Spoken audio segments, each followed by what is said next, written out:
Que a graça, que a paz do nosso Senhor Jesus Cristo possa ser com todos os irmãos, com todos os presentes aqui nesta noite.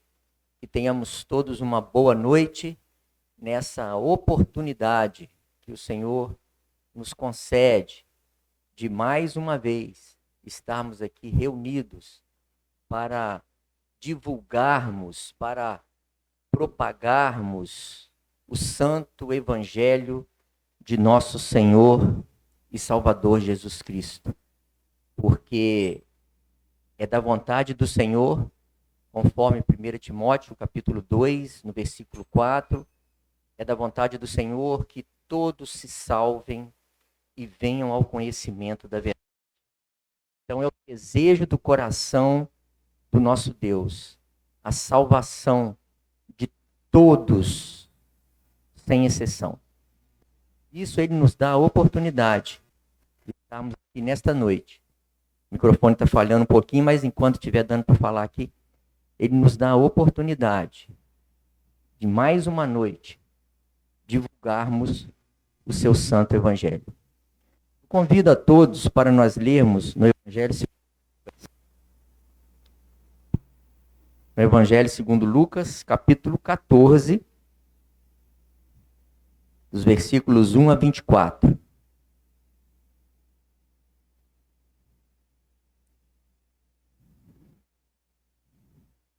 A cura de um hidrópico. Aconteceu um sábado que, entrando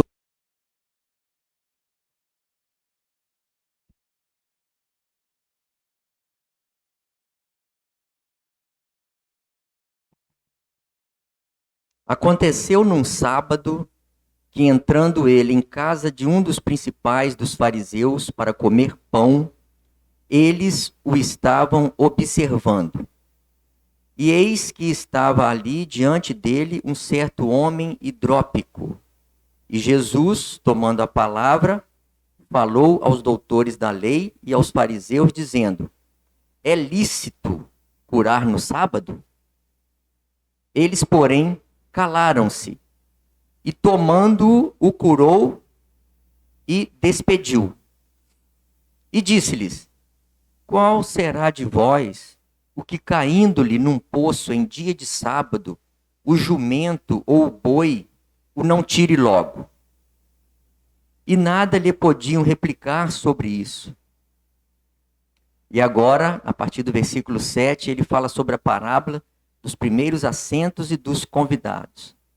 E disse aos convidados uma parábola, reparando como escolhiam os primeiros assentos, dizendo-lhes: quando por alguém fores convidado às bodas, não te assentes no primeiro lugar, para que não aconteça que esteja convidado outro mais digno do que tu, e vindo o que te convidou, a ti e a ele, te diga: dá o lugar a este, e então com vergonha tenhas de tomar o derradeiro lugar.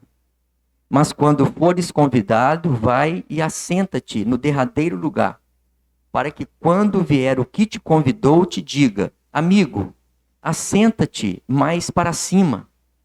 Então terás honra diante dos que estiverem contigo à mesa.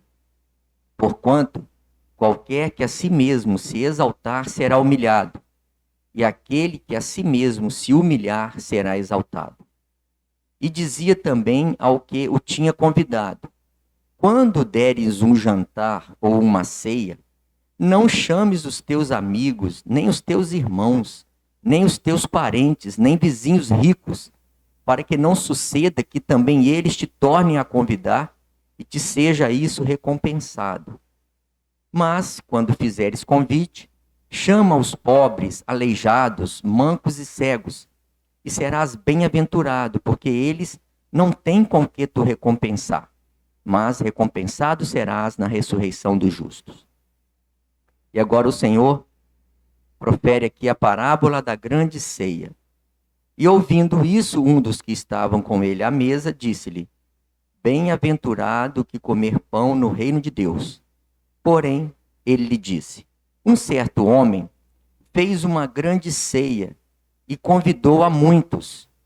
E à hora da ceia, quando o seu servo dizer aos convidados: Vinde. Mandou o seu servo dizer aos convidados: Vinde, que já tudo está preparado. E todos, a uma, começaram a escusar-se. Disse-lhe o primeiro: Comprei um campo e preciso ir vê-lo. Rogo-te que me hajas por escusado. E outro disse: Comprei 5 juntas de bois e vou experimentá-los. Rogo-te que me hajas por escusado. E outro disse: Casei e, portanto, não posso ir. E voltando aquele servo, anunciou essas coisas ao seu senhor. Então, o pai de família, indignado, disse ao seu servo: Sai depressa pelas ruas e bairros da cidade e traze aqui os pobres, os aleijados, e os mancos e os cegos. E disse o servo: Senhor, feito está como mandaste, e ainda há lugar. E disse o Senhor ao servo: Sai pelos caminhos e atalhos e força-os a entrar, para que a minha casa se encha. Porque eu vos digo que nenhum daqueles varões que foram convidados provará a minha ceia.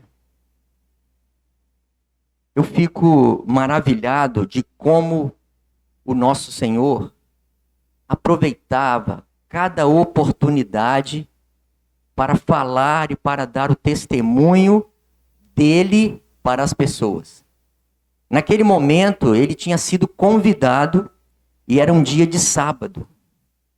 E ele entrou na casa daquele homem, de um dos principais dos fariseus, que era um homem importante, para comer pão. Ou seja, ele estava participando de um banquete pelo qual ele foi convidado. O motivo não é bem claro aqui, o motivo desse convite. Mas um dos motivos pode ser que era para provar o Senhor, para tentá-lo em alguma maneira, porque estava ali um homem hidrópico, diz a palavra de Deus, que era um homem doente, era um homem que tinha inchaços pelo corpo, né? Esse hidrópico aí era um homem que tinha inchaços pelo corpo. Não diz exatamente onde era esse inchaço. De repente poderia ser nas pernas, nos braços ou no corpo todo, no ventre, não se sabe. Mas aquele homem estava ali. E por certo aquele homem não foi convidado para participar daquele banquete. Porque eles estavam reparando o Senhor. Eles estavam o quê? O que nos diz o texto aqui? Eles o estavam observando. Eles observavam o Senhor, né?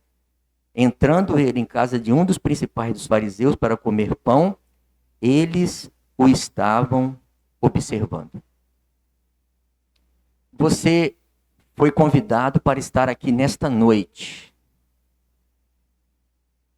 O convite é estendido a todos, aos irmãos da casa, a todos o convite é estendido.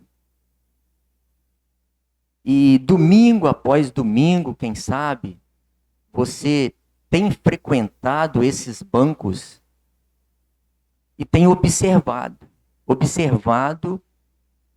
a mensagem, ouvido a mensagem, observado o Senhor Jesus. Você está observando o Senhor Jesus nesse momento. A palavra de Deus está sendo anunciada mais uma vez ao seu coração. E você está observando o Senhor Jesus. E qual é a intenção do seu coração nesta noite? Qual é a intenção do seu coração nesta noite? Estava ali um certo homem hidrópico. Como nós já falamos, quem sabe ele foi posto ali por aquele fariseu ou por um daqueles que estavam ali para provar o Senhor, tentar o Senhor de alguma forma, para ver se ele ia curar aquele homem num sábado. No judaísmo, o sábado, pronunciado sabat, né, significa descanso. É o 7º dia da semana dedicado à oração e ao descanso. Pois segundo a palavra de Deus em Gênesis capítulo 2, versículos 1 a 3, vou pedir o Lucas para colocar. A palavra de Deus nos fala que o Senhor Deus, após completar toda a sua obra, ele descansou no 7º dia. Assim os céus e a terra e todo o seu exército foram acabados. E havendo Deus acabado no dia 7º a sua obra que tinha feito, descansou no 7º dia de toda a sua obra que tinha feito. E abençoou Deus o dia 7º e o santificou, porque nele descansou de toda a sua obra que Deus criara e fizera. Descanso. Êxodo capítulo 20, versículo 8.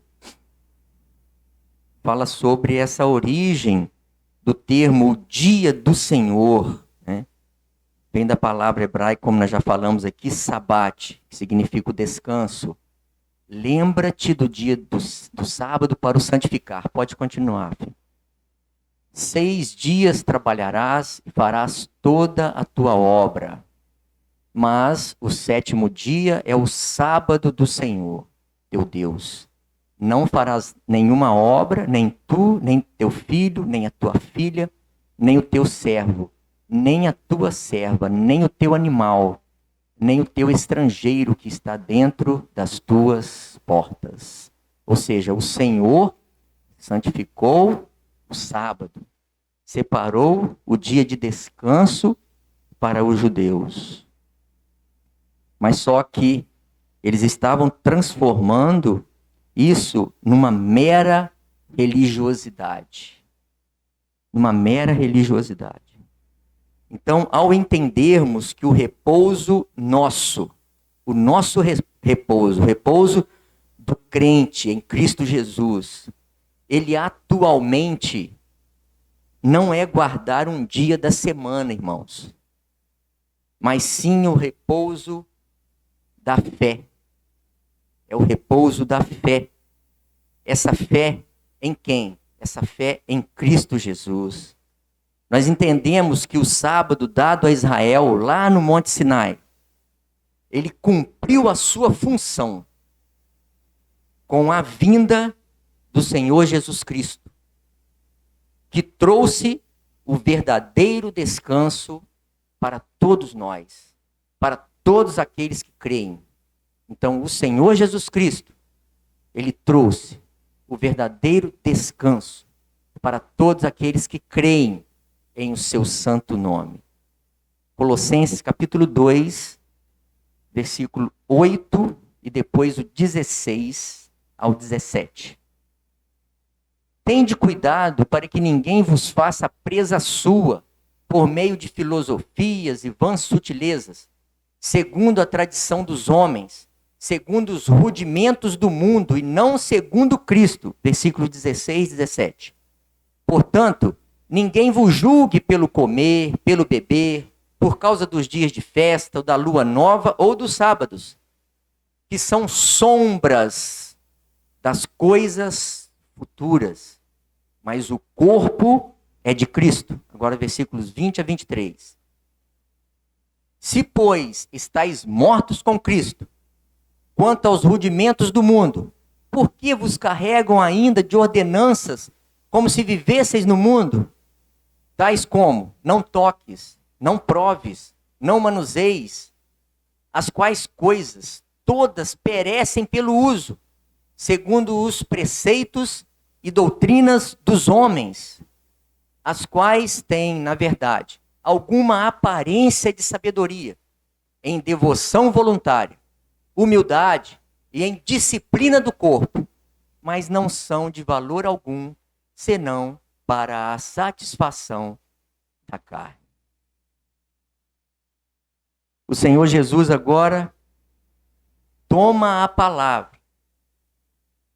Ele vê a situação daquele homem. Ele se compadece em seu coração daquele homem, como ele se compadeceu um dia por mim e por você. Ele se compadece do estado miserável em que o homem pecador se encontra. Ele toma a palavra agora. Versículo 3 do capítulo 14. Lucas 14, 3. E Jesus, tomando a palavra, falou aos doutores da lei que estavam ali e aos fariseus, dizendo: é lícito curar no sábado? Mas eles não tomaram nenhuma posição. Eles ficaram quietos, não abriram a sua boca. Calaram-se. E o que o Senhor faz? O Senhor toma aquele homem e o cura. Porque para o Senhor não tem enfermidade pequena, enfermidade grande, não tem dificuldades, não existe grau de enfermidade, não existe uma pequena gripe e um câncer terminal. Para o Senhor, não existe isso. Ele é o Criador e sustentador de todas as coisas. Ele é o Deus Todo-Poderoso. Para Ele, simplesmente, num olhar, Ele faz a obra e Ele cura aquele homem e o despede. Ou seja, isso aqui nos mostra que realmente aquele homem não estava ali para participar daquele banquete. Porque aquele homem saiu de cena naquele momento. Disse-lhes: qual será de vós que, caindo-lhe num poço em dia de sábado, o seu jumento ou o boi, não tire logo? Você vai deixar ele morrer para tirar no outro dia? Eles tirariam, logicamente. E nada lhe podiam replicar sobre isso. Ou seja, não puderam apanhar o Senhor Jesus em falta alguma. Não puderam apanhar o Senhor Jesus. E agora o Senhor Jesus começa a dar alguns ensinamentos para aqueles homens. Ele ensinou um princípio que atua na nossa vida. E esse princípio pega e mexe com cada um de nós profundamente. Disse aos convidados uma parábola, reparando como eles escolhiam os primeiros assentos. O Senhor estava observando aqueles homens que chegavam ali, aqueles convidados. Eles escolhiam os primeiros assentos. Eles queriam ter uma posição de destaque. Dizendo-lhes: quando por alguém fores convidado às bodas, não te assentes no primeiro lugar, para que não aconteça que, vindo um mais digno do que tu, e vindo aquele que te convidou a ti e a ele, te diga: dá o lugar a este. Então, com vergonha, você tem que tomar o seu derradeiro lugar, ou seja, você tem que tomar o seu devido lugar.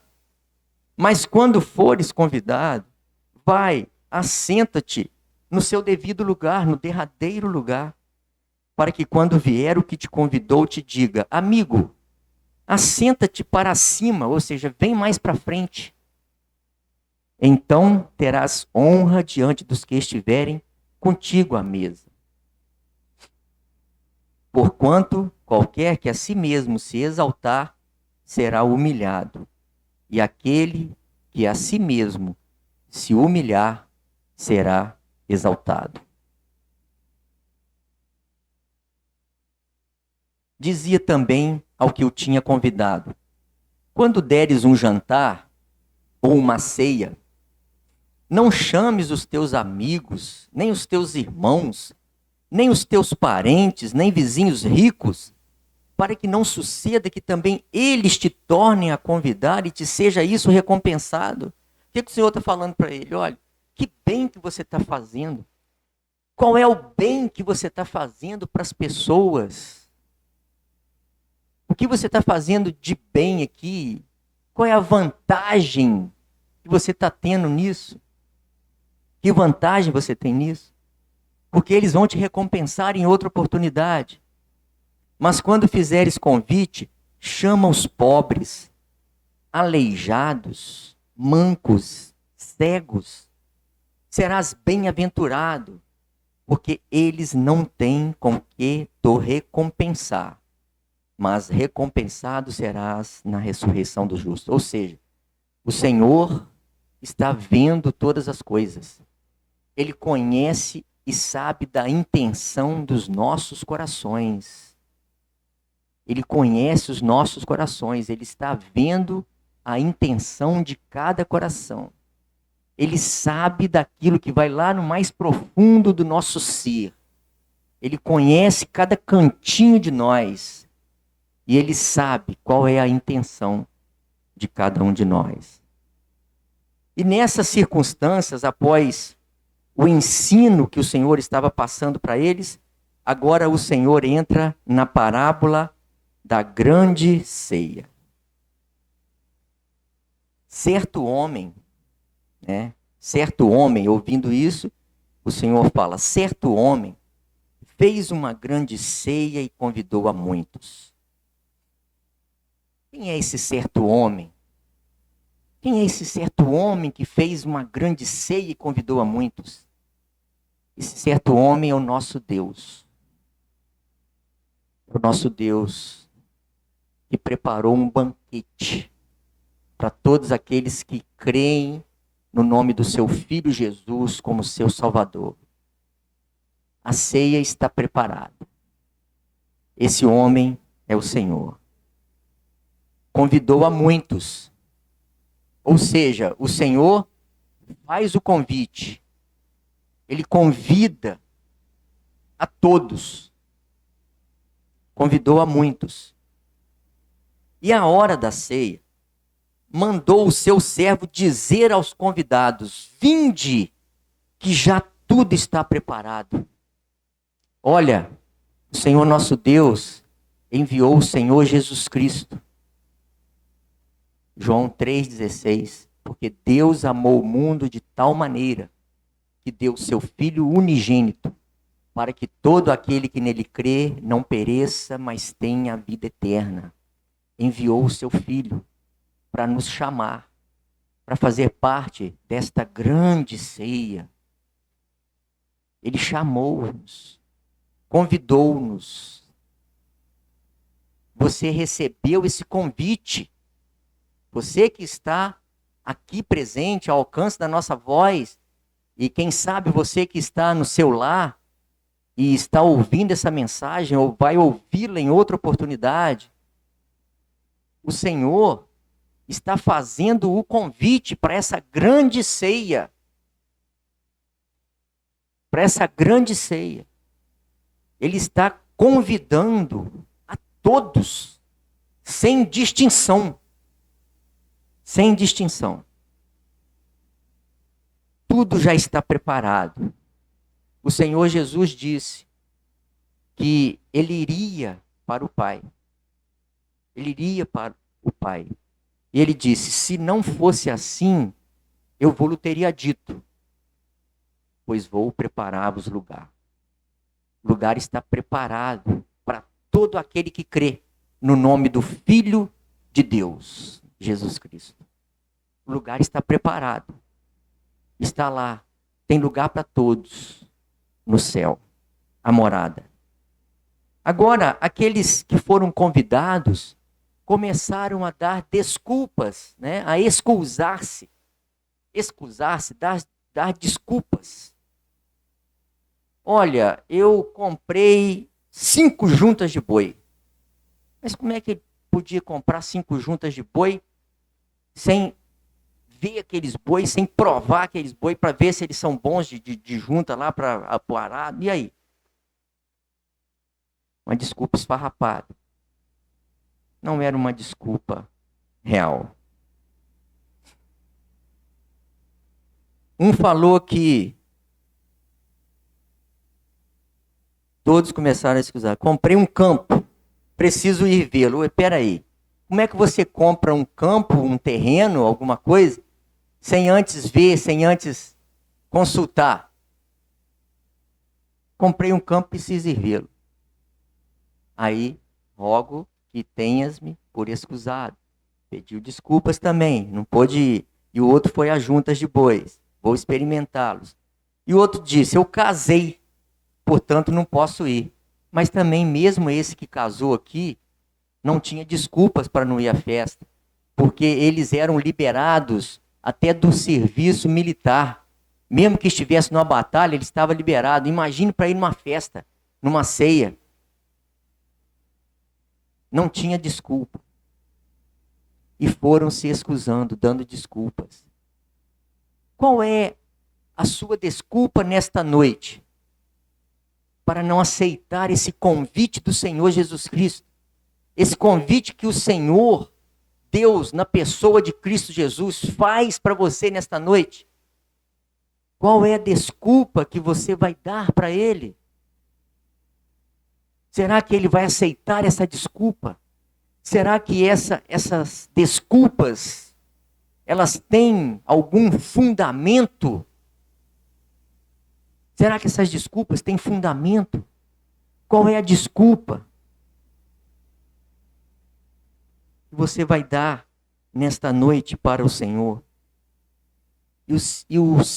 Aquele senhor agora, ele fala assim, aquele servo volta e fala para ele, olha,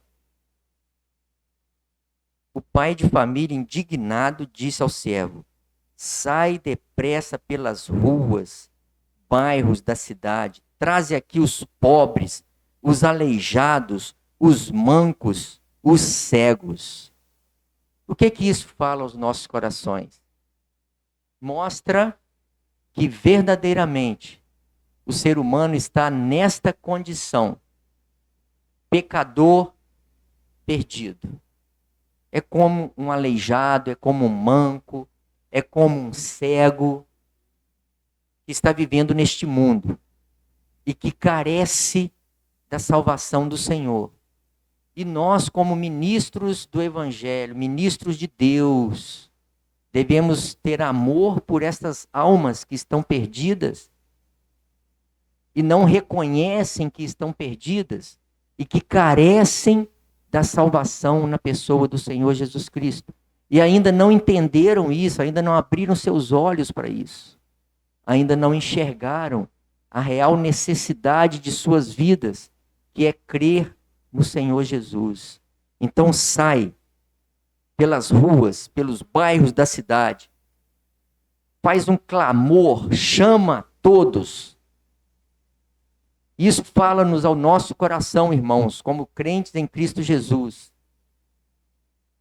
O anunciar o Evangelho, através do nosso testemunho, através das nossas vidas, onde nós estivermos, para todos aqueles que nos rodeiam, como o Senhor Jesus Cristo aproveitava as oportunidades nas quais ele se encontrava para anunciar o Evangelho.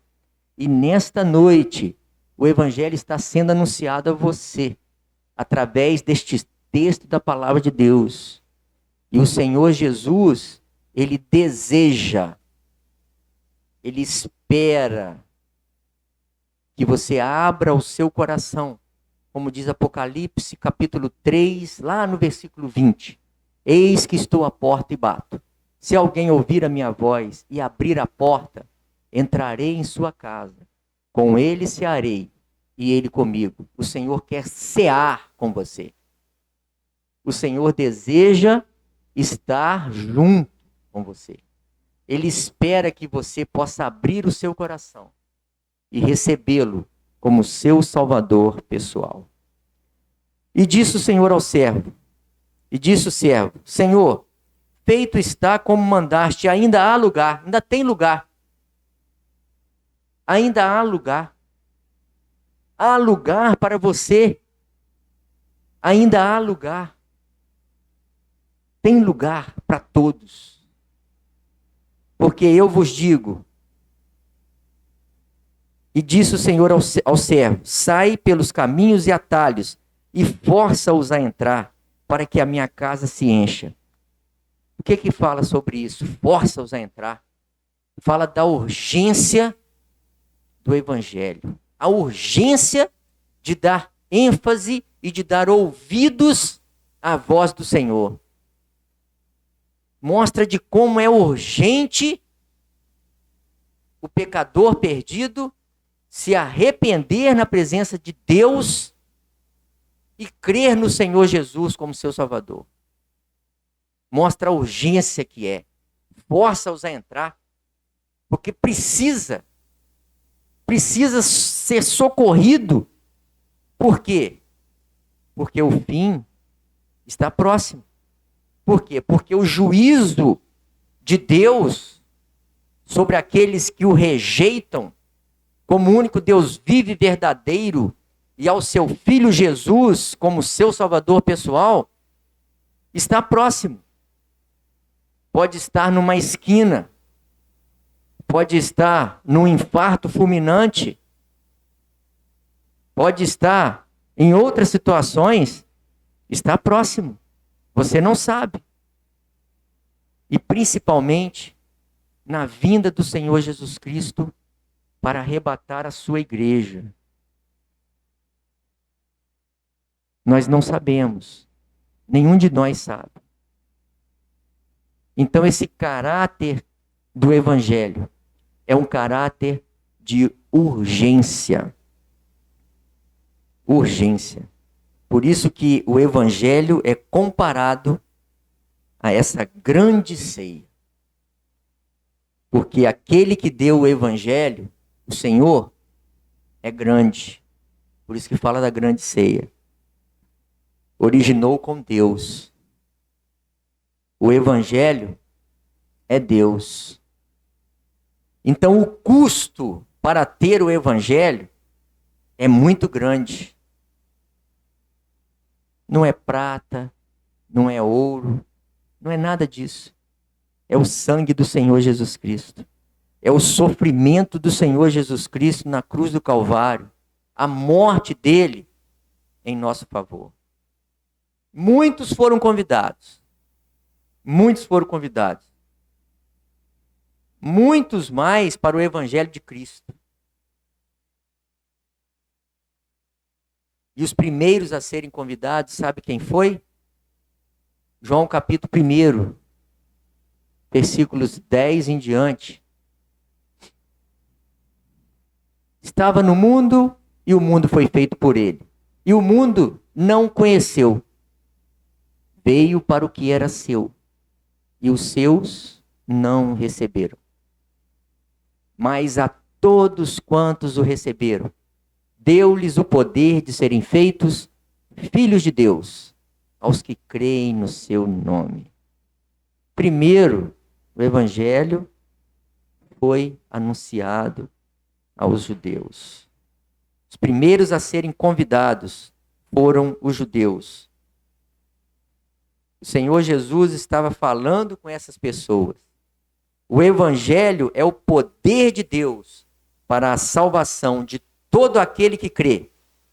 Primeiro do judeu e também do grego. Quando fala grego, você inclui a todos nós, os gentios, aqueles que não são judeus. Isso está lá em Romanos, capítulo 1, versículo 16.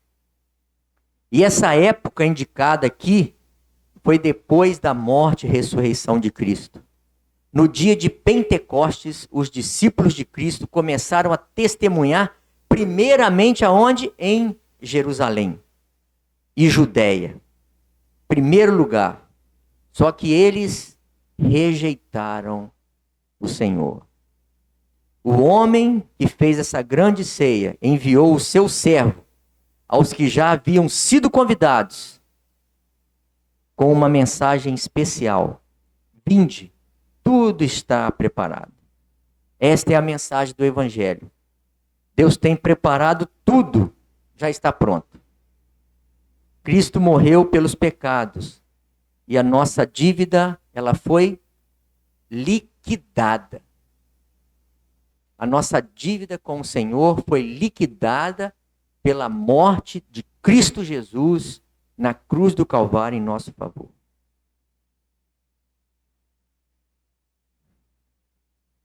Ainda há lugar. Ainda há lugar. Esta maravilha do Evangelho que Deus nos tem demonstrado, Ele tem tido paciência, Ele tem sido longânimo para com o homem pecador, para com o homem rebelde. E ainda há lugar. A longanimidade de Deus, quer dizer, a sua paciência, longânimo, espera, está esperando você tome uma decisão com relação ao que Cristo fez na cruz do Calvário em seu favor. Essa longanimidade de Deus, essa graça de Deus, o favor imerecido que nós não merecemos, Ele está esperando. Ele é misericordioso, Ele é longânimo, Ele está esperando. Mas um dia isso vai terminar, conforme nós falamos aqui. Vai terminar. Vai passar essa oportunidade. O convite para a salvação, através de Cristo, vai terminar. E esse convite, ele é urgente. Sai pelos atalhos, caminho, obriga a todos. É como você falar assim, vem, porque você está num abismo e você não está vendo que você vai cair, você está pisando aqui, dentro desse abismo você vai cair, você vai morrer. É como se você tivesse que puxá-los, tirá-los de lá. Sai pelos caminhos, atalhos, obriga todos a entrar, para que fique cheia a minha casa. Então nós, como mensageiros do Evangelho do Senhor Jesus, nós devemos sentir essa urgência de entregar o Evangelho. E aquele que ainda não é salvo, aquele que ainda não se reconciliou com Deus através de Cristo Jesus, deve entender que a aceitação do Evangelho, ela exige essa urgência. Por isso o caráter de urgência. Que nesta noite você possa abrir a porta do seu coração, conforme diz Apocalipse, que o Senhor está batendo. Se você ouviu a voz de Deus, por intermédio do Espírito Santo de Deus, que atua em cada coração, e que faz a obra, porque é o Espírito Santo de Deus que faz a obra. Não somos nós, mas é o Espírito Santo de Deus que convence o homem do pecado, da justiça e do juízo de Deus. É o Espírito Santo. Esse é o nosso desejo. Que você possa, nesta noite, abrir o seu coração para que o Senhor Jesus possa entrar, cear com você, e você com Ele. Possa haver alegria nos céus por um pecador que se arrepende nesta noite. Que o Senhor possa nos abençoar nesta noite, em nome do Senhor Jesus. Amém.